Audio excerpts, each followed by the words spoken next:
Hello, and welcome to 5 Core Life Podcast with Will Moore, founder of More Momentum. If you have not already, please make sure to follow and subscribe to the podcast so that you get notified when a new episode airs every week. In this episode of the 5 Core Life, Will Moore is interviewed on the Love from the Hype podcast by Sakura Sutter. Sakura is a spiritual and intuitive hypnotherapist and a master esthetician. On the Love from the Hype podcast, she uses spiritual modalities to help real people overcome real life issues. On this episode, Will Moore helps you pinpoint the core area in your life you are struggling with most and turn failure habits into success habits. Will also shares his journey and tips on how to gain momentum in your own life. Are you ready to fire on all cylinders? If so, let's go. Everyone has the same 5 core areas of their life that ultimately determine how happy they'll be. Unfortunately, most of us have developed failure habits in each, and it's Will Moore's mission to help replace those with success habits to maximize momentum. After exiting his business for a combined 9-figure sum, Will learned it's not just about becoming an entrepreneur of your career, but an entrepreneur of the most important business you'll ever run, your life. And to crush it in your life requires firing on all cylinders in your 5 cores by continually taking action, building habits, and maintaining balance in each.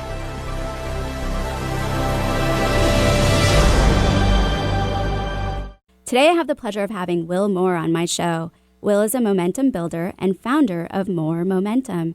Hey, Will, thanks for being here today. Hey, thanks for having me. Super psyched to be on the show. And I have to share where you're from because that's my hometown. Yeah. Where are you joining us from today? I am in Evanston, Illinois right now, which is just basically, for those that haven't been here, it's right outside of Chicago. Yes, and it's beautiful. Absolutely beautiful. Yes. Right now is probably not the best time to be here, depending on where you are in the country. It's a little bit cold, but it's absolutely gorgeous. We just had a beautiful fall. That's awesome. Well, why do you think it is important to have habits?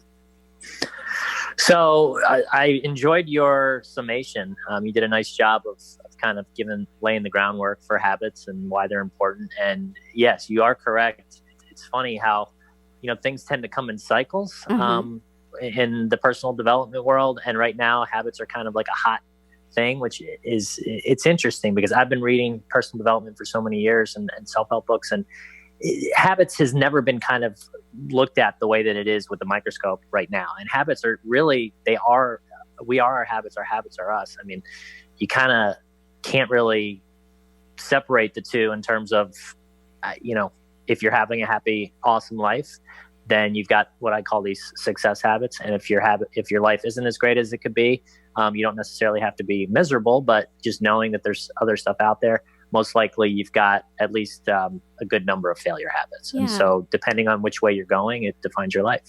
So I want to come back into those and I want to have you define them even further, but let's touch back on, so why do you think there's such a big focus right now on our habits? So, as I said, habits really are kind of the backbone of us. At the end of the day, we develop these habits throughout our lives. It starts in childhood. As you start going through the system, you've got your parents, and they mean well, but oftentimes, they do things that maybe are failure habits, and we just end up mimicking them. And then you go into you start with your peers, and the same thing, they're kind of mimicking some failure habits that their parents and other people that they've socialized with have. And then the school system is another example of a broken system where, we've got these different types of ways that we're teaching kids and making them feel less than if they're not, doing well in certain academic and certain learning environments, where at the end of the day, we've learned that everybody's different. Everybody has different brains. And so it makes it very difficult. So at some point we have to break the cycle. That's exactly right. Right. So let's go back to failure habits and success habits. So how would you define a failure habit? So a failure habit to me is something in your life, and I kind of break everybody's life down into these 5 major core areas. Right. And at the end of the day, it's about what are the failure habits that you have in these areas and what are the success habits that are going to overall equal your ultimate happiness. And the failure habits are essentially things that you, as I kind of just pointed out, have developed along the way that are causing you to build negative momentum, that aren't giving you that warm and squishy feeling inside, that are making you feel stressed, depressed, sad, lonely, whatever it is, the things that you're just doing and subconsciously that you don't even realize how much they're hurting you. Mm-hmm. And you would say that these form not only from limiting beliefs from peers or parents or teachers, but also from yourself, right? Absolutely. Yeah. Experiences that you have. That's a great point. So experiences are the other major way that habits are formed. So okay. different events in our life have different impacts. And, just for instance, having an alcoholic parent, which I had, you see certain things, and if there's an instance where that parent, there's a dramatic event, it can literally change your, kind of shock your brain into thinking a certain way. And really, habits are all about perception. And so when you perceive things one way, it's much easier to build positive habits. And then if you have negative perceptions, it can go the other way. So with an alcoholic parent that yells at you and there's a dramatic event, you may develop a certain avoidance to certain situations or to being around that person because of it. Right. Okay. And so success habits then are basically just any experience that you derive success from, correct? Yeah. So it's the exact opposite. It's the polar opposite of the failure habits, where these success habits, which my whole program and what I'm trying to help people to do is to stop those failure habits that they've developed and replace them with success habits. So the success habits give them that positive energy, make them feel great, bring back that wonder and passion you had as a kid when your number one goal was to just go out and play with toys and go play in the forest and have the absolute best day ever. Mm-hmm. Then you get a little bit older and things get in the way. And like I said, you develop these failure habits. And so the idea is to say, okay, what are they? Let's put a spotlight on them and let's replace them with these success habits. All right. Awesome. So Will, would you say that we are more prone to having success habits or failure habits? Great question. For sure, we are prone to having failure habits. And the two main reasons for that are one we've already discussed, which is this what I call broken society that we live in. And I don't want it to come off like I'm this pessimist that thinks we're living in the worst time ever. But there are, like I said, factors in play that as you go through from birth to young adulthood that are working against you that can cause them. The other one big factor is your genetics and your just the evolutionary standpoint of how things have played out. Our brains are actually still haven't quite caught up in terms of how they work and knowing that, okay, now we are sitting in front of computers and we're doing things completely different than we did 100,000 years ago, but we still have the fight or flight. We still have all these mechanisms in place, get as much as we can so that we can hibernate and be the top of the hill. And what that ends up doing is we end up building these failure habits and trying to, basically overdo and get as much as we can. And it causes things like, going after, picking on other people and just, not coming up with the best examples, but there's just so many that end up basically coming out of that because of that evolutionary standpoint. Yeah, we end up shortchanging others. Yeah, you got it. Yeah. You got it. Okay. So having, success habits and failure habits are built on our experiences. So if you haven't had, how do you change a failure habit into a success habit if you've never experienced that experience in a positive way? That's another very good question. So I use the term front-loaded process because that's really what it is. Habits are like, just to picture them like these little ticks that kind of dig in. And once they're formed, it's really hard to undo them. And it's a lot of front-loaded work in trying to change those habits. But then once you are able to kind of get over that hump, and it becomes kind of a downhill process, and you start building that momentum. And then eventually, as you mentioned earlier, there's different scientists say different time frames of how long it takes to build a habit. Right. But the cool thing and the good news about habits is once they're formed, and they don't care if they're good or bad. Right? It's not like a habit is standing up and saying, I'm going to make it much easier to form this bad one. We just tend to form them, the bad ones, for the reasons I just gave. But once you do form those good ones, it's just as easy to have those, and they're just as hard to break, which is great. Okay. So you did say in the beginning that the success habits and failure habits are kind of attached to our 5 cores in our lives. What are the 5 cores? So your 5 cores are, the first one is your mindset, which the other 4 kind of revolve around. It's your whole attitude, your perception, your confidence. Do you look at the glass as half full or half empty? Are you an owner of your life that says, yep, I got everything I need and I can go out and kick ass and take names? Or are you a victim in life that says, poor me, I was born this way, there's nothing I can do about it, I'm going to die alone, lonely old death or whatever. Right. So that's kind of the big one. You got to get that one right. And then the other ones kind of can work a lot easier after that. So your second one is your career and your finances. So it's not just waking up and going to a job, but are you really loving what you're doing? Do you have goals? Do you actually have a purpose? Do you know what your strengths are, your passions? Are you incorporating those into what you're doing and setting goals on those things? And then the financial part, which is a huge lack in the system that we grew up in and how we're taught, is just basic things like compounding and making sure you're investing and doing things on the side with that money you are making, doing hopefully what you're passionate about to make sure that it lasts you a long time and that when you go to retirement, you're not going to be in trouble. Mm-hmm. And then the next one is your relationships, which I break down into 3 different areas. You've got your colleagues and acquaintances, and then you've got your friends and your family, and then you've got your significant other. And bottom line is within each one of these, there are important areas that we all have to deal with, these different types of people every day. And we have these failure habits and success habits that we need to make sure we're paying attention to with those as well. And then your next one is your physical health, which is pretty self-explanatory, which is essentially you're sleeping, you're eating, you're exercising. Are you taking care of yourself physically so that you can live the best possible life, energized and ready to take on the world, which also ties in to all the other cores. And then your final one is your emotional health, which is essentially, are you stopping and enjoying the ride? Are you slowing down to smell the roses? Or are you running around like a chicken with its head cut off? Are you constantly stressed and everything's, the world's falling in on you? Are you enjoying things, actually going out and saying, this is my passion, and putting it into your life and incorporating it? And then that also ties into well-being, giving back, which is, what's the legacy you're leaving? Mm-hmm. Are you leaving the world a better place than you started, or are you just taking and making it worse? Mm-hmm. Those are the 5 cores. Okay. So in those 5 cores, I was hoping that you could give us an example of some failure habits as well as success habits in relationships.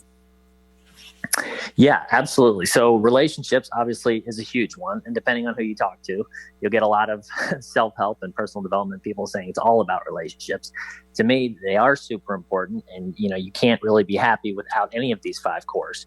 In my opinion, you've got to have all 5. I call them firing on all 5 cylinders.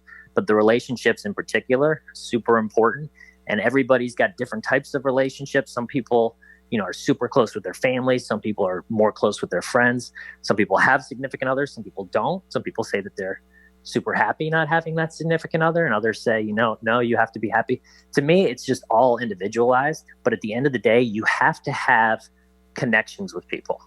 So it doesn't matter who or in what context, but at a certain point, you need to make sure that there is that connection and that you're spending time with people that you do care about and you're getting feedback from them. You're giving them feedback and you're feeding off one another. Mm-hmm. Okay. And so would social media be a failure habit in that category? Yeah, no, that's a great question. So social media absolutely is a failure habit in that we are constantly, this Insta generation, I call it. We're going through a million miles a minute. We've got things flying at us from all directions. And Gen Z and Gen X in particular are spending so much time on social media, and they're thinking that they can replace their relationship core by just liking pictures on Facebook and making a comment. Right. But that you can't. You got to spend real, actual time with people. You have to reach out to them. At least if you don't live in the same state anymore, pick up the phone and have a phone call with them. And if they are around and somebody you haven't seen for a while, you gotta meet them for lunch. You gotta go grab a drink. You gotta do something. You gotta keep these connections up. And obviously, everybody's limited on time, and you can only have so many connections. But that ties back to what I was saying earlier. You need to figure out who's important, who you want to stay in touch with, and make sure you proactively take those success habits to do it. Okay. And so, speaking of millennials and Gen Y, X, and Z, do you think their failure habits are forming faster because of technology? I do.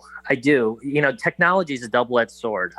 I love technology, and I think it can really help us in some ways. And in fact, as you know, I'm building an app that's going to go along with my book. Yeah, we're that's going to hopefully take take the phone and help it to become a success habit versus failure habit. But technology in general, it's not the technology that's bad. It's that it goes back to, we were talking earlier about from an evolutionary standpoint, we want everything and we want it now, because that's evolutionarily wise, that is an advantage to us to have that and to live that way and to get as much as we can, so that, if the winter comes or we don't get any food and we can't kill that saber-toothed tiger, we have plenty to keep us for a while. Right. And so technology just sort of lets people have anything they want immediately at the click of a button, which can be very dangerous, because you've got to build that personal integrity. You got to learn the value of work and what it means to actually go out and do things yourself. And you learn when doing all that stuff. But if you can just sit in a dark room and hit some buttons to get anything you want, it definitely can go down a sticky, dangerous road and develop some major failure habits if you're not careful. Yeah, and I could see that this instant gratification would cause failure habits in all those 5 core areas of your life.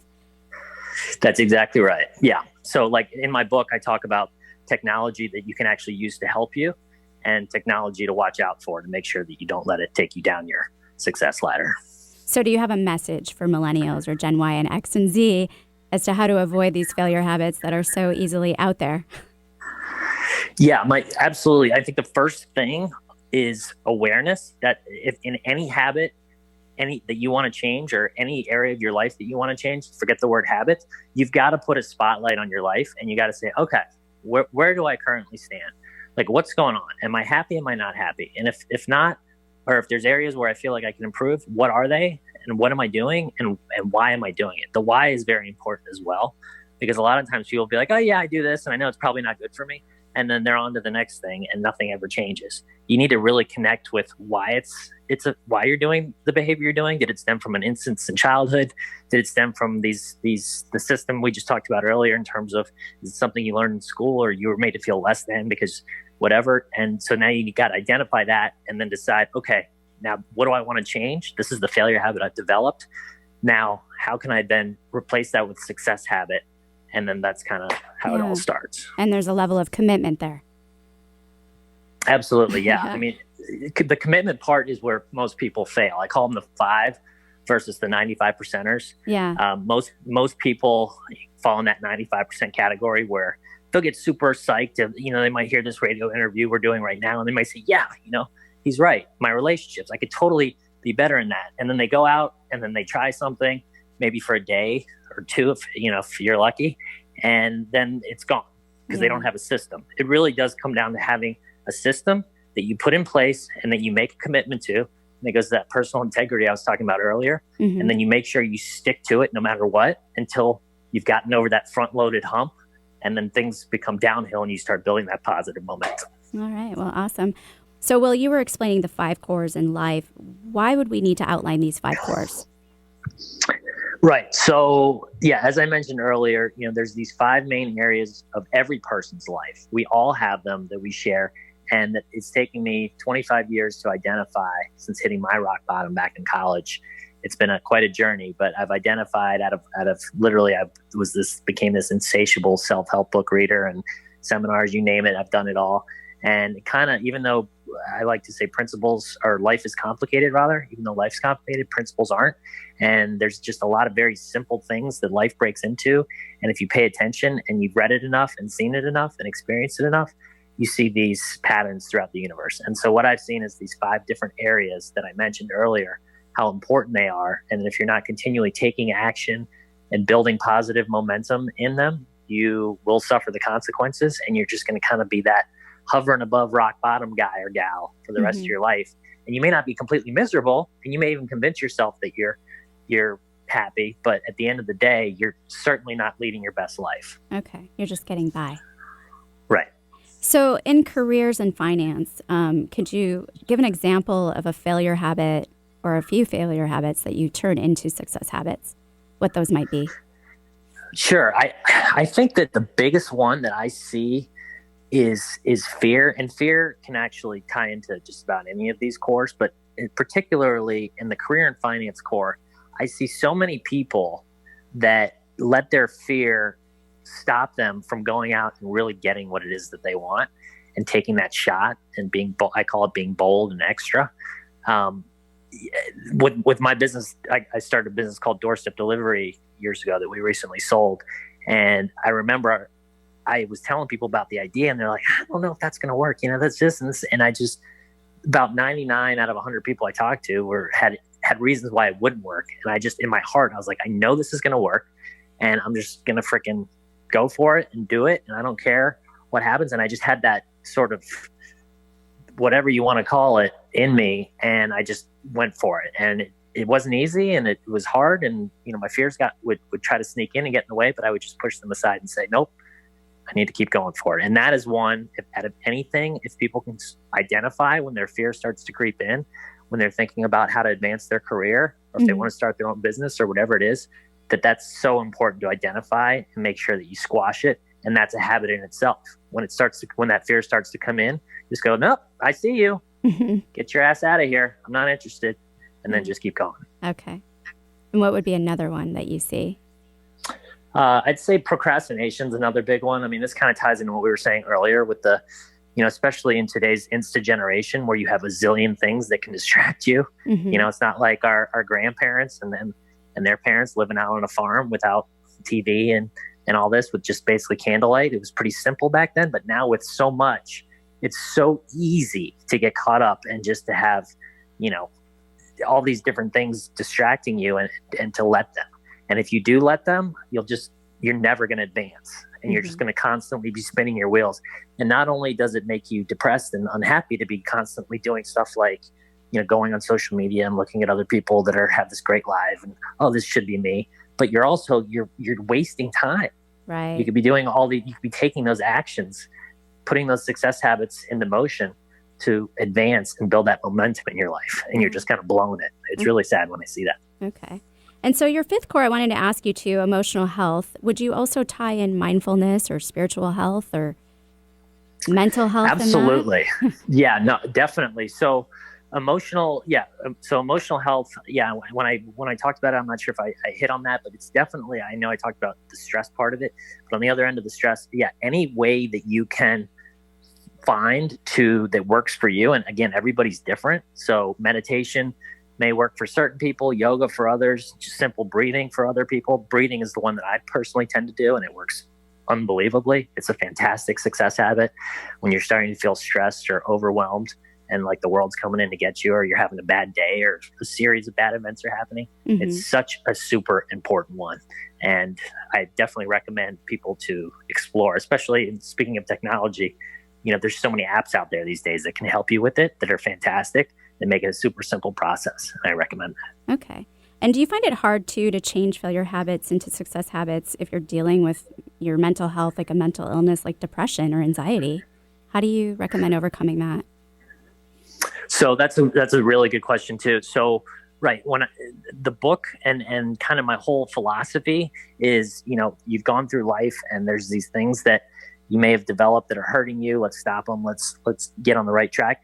But there's also things that you can't, that are literally, it could be a mental illness or something that you can't help. Like depression is a perfect example. That actually runs in my family. My mom had it. I had it when I was younger. And to me, that's all about, you need to see a doctor. You need to get on the right medication. And that can make all the difference in the world. And I know there's people out there that are against medications and whatnot, and that's fine. But to me, I say, if it's something that's wrong, there's a wire that's loose in your brain, and a mechanic can come and, put the right piece in there to help fix it. And you can kind of run smoother. Your engine can run smoother without you having to worry about it, think about it constantly. Then by all means, absolutely, you should do that. Okay. So I want to touch back on, you had mentioned that you had an alcoholic parent, right, growing up, and had to deal with depression yourself. So what was the turning point for you in awakening your momentum?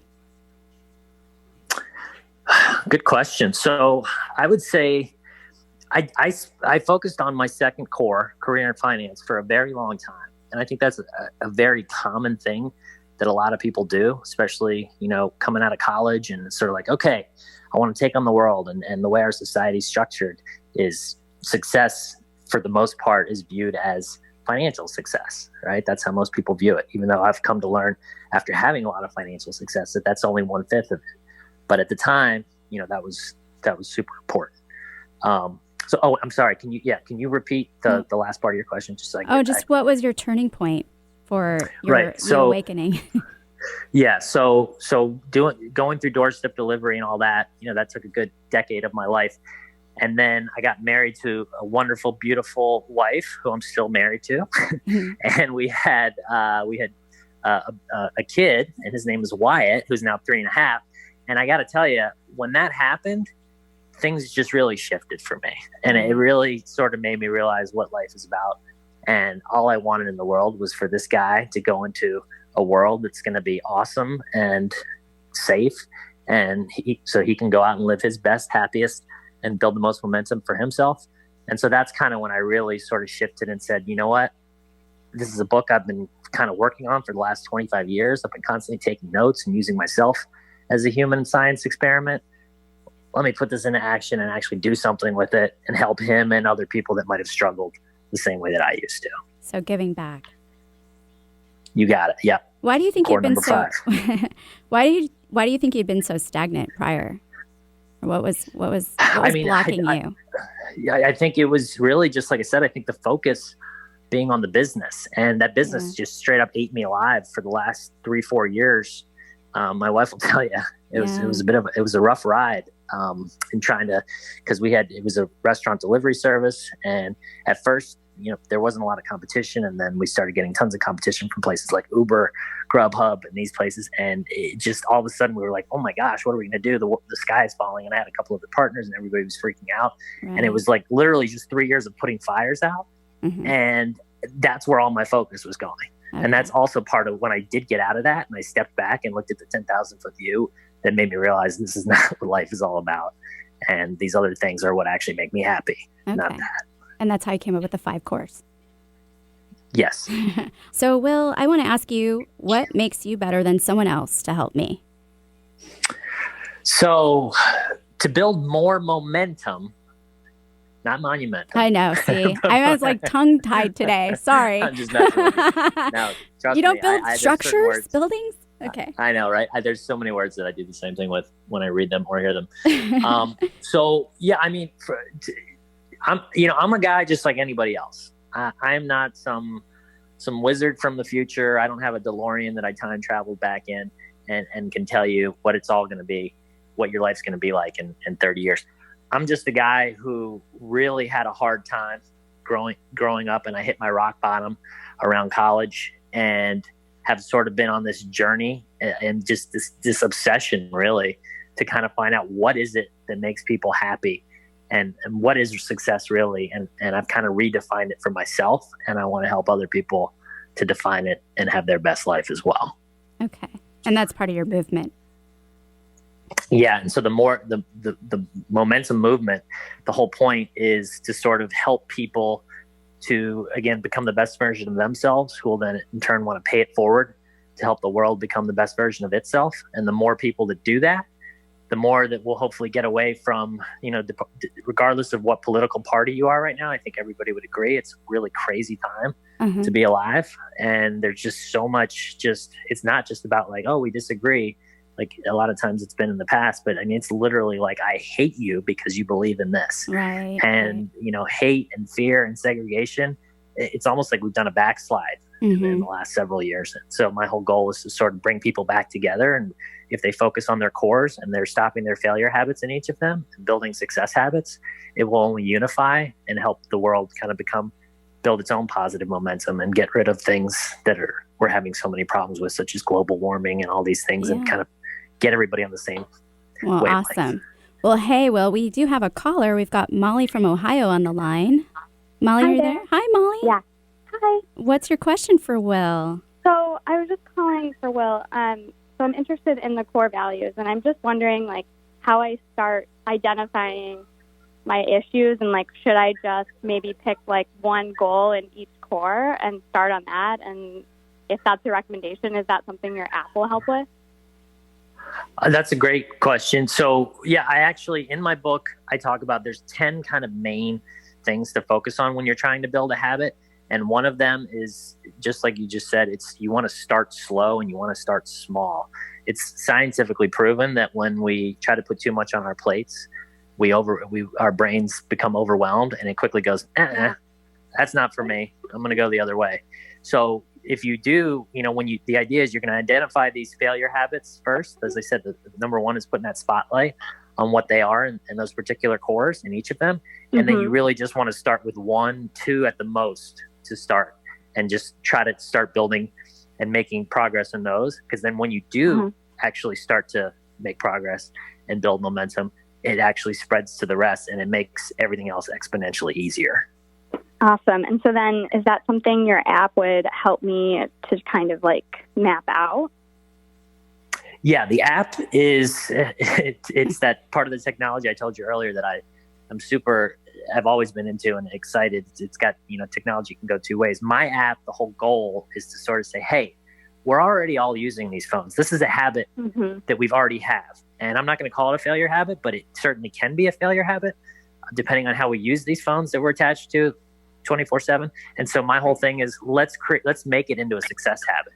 By using the app, it sort of gamifies the process, makes it fun, makes you it's not intrusive. You're only checking in the morning and you're checking in at night. You've got your little rocket ship and you're flying along, and your whole thing is accountable. Absolutely. Yeah. You're being held accountable, which is a huge part of the process. And what's the name of your app again, Will? It's undecided at this moment. We're still working on it. Okay. All right. Awesome. Well, I'm excited for it. It sounds like a really great app. Yeah, we're hoping to release it by March, April of 2020. Awesome. Okay. Great. Well, thanks for calling, Molly. Yeah, thank you. All right. Thanks, Molly. Well, did you have anything to add about your app, Will? Just that, I'm really excited about it. I'm kind of developing the book and the app in combination with one another. And the whole point is I don't want people to feel like they have to download the app if they read the book and vice versa, but they certainly complement one another, because the way I kind of break it all down is there's the what and the how. And so the what is the information side, and it's these principles and the stuff I've learned over the last 25 years and these 5 cores, and how to incorporate them and identify what's not working in your life, what failure habits to stop, and which ones to start. And so that's kind of where the book comes from. And then the app is the how part. It's that making sure you actually put it into action, and that these things actually make a difference and start changing your real world. Because I'll tell you, if I had $1 for every book I've ever read that just gave you so much information and you're so inspired and you're like, oh my God, I'm going to change the world.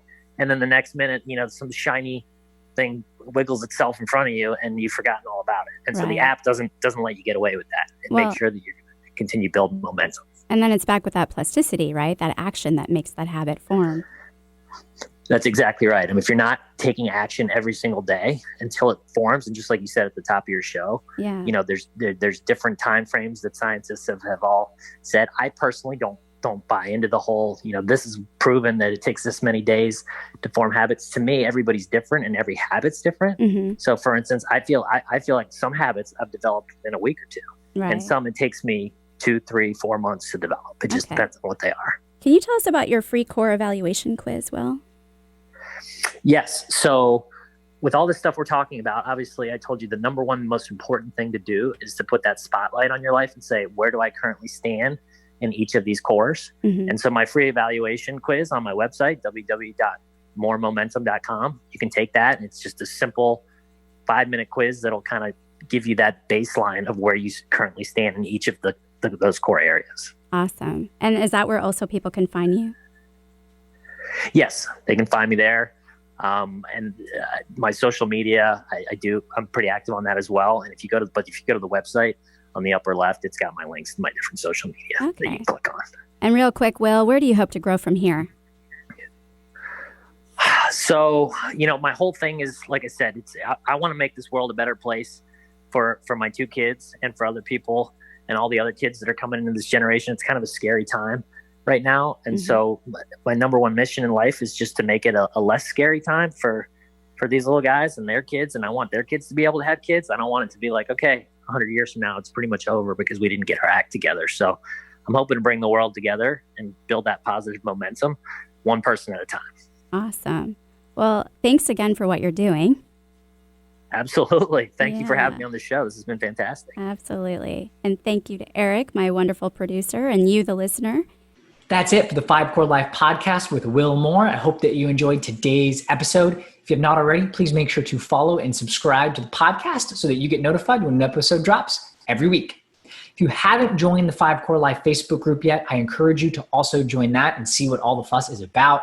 There's some really great, awesome content there designed to get your momentum going, including a monthly giveaway where you can win a complimentary coaching call with the Will Moore himself. The Facebook group is currently the only place to get Will's dedicated attention and support on your 5 core journey. If you're feeling stuck or just want someone to cheer you on, that's the place that you need to be. There's nothing like a community of people on the same journey to get you fired up, kicking butt, and taking names. So come join us. Well, get moving, gain momentum, join the movement. Join Emmett by going to moremomentum.com to take a free life evaluator quiz on where you currently stand in each of your 5 cores.